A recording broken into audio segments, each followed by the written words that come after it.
We encourage you to understand the most seductive temptation of all. The temptation which carries the greatest consequences and could well be the most difficult to reason through due to its seductive nature is that of thinking you're okay without Jesus Christ being Lord of your life. We learned from Jesus' time of temptation that it's all about seducing you to do what Satan wants. Satan failed with Jesus, but he'll persevere with you and I.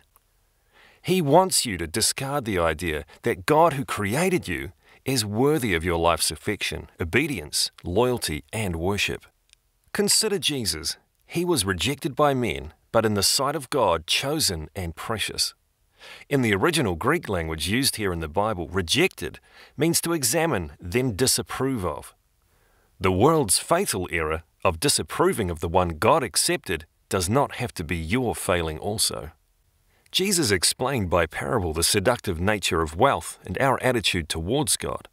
Speaking of a man who had prospered financially, the man said to himself, "You have plenty of goods stored up for many years. Relax, eat, drink, celebrate." But God said to him, "You fool, this very night your life will be demanded back from you.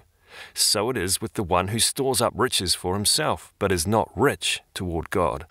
I'm sure you can see the tempting allurement this man faced.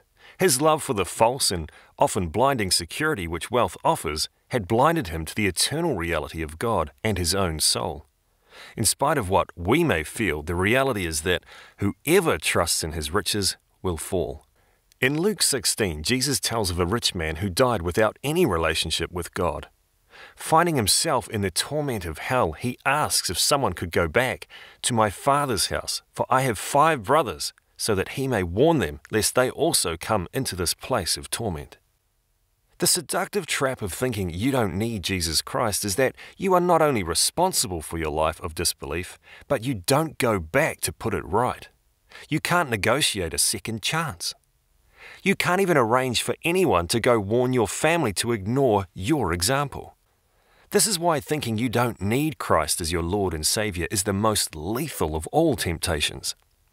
No other temptation is so insidious, and no other carries such nightmarish ramifications.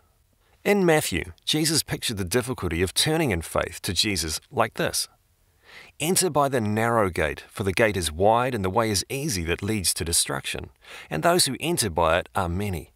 For the gate is narrow and the way is hard that leads to life, and those who find it are few." There are plenty of people on the broad road who will happily downplay your need of Christ to cleanse you of sin.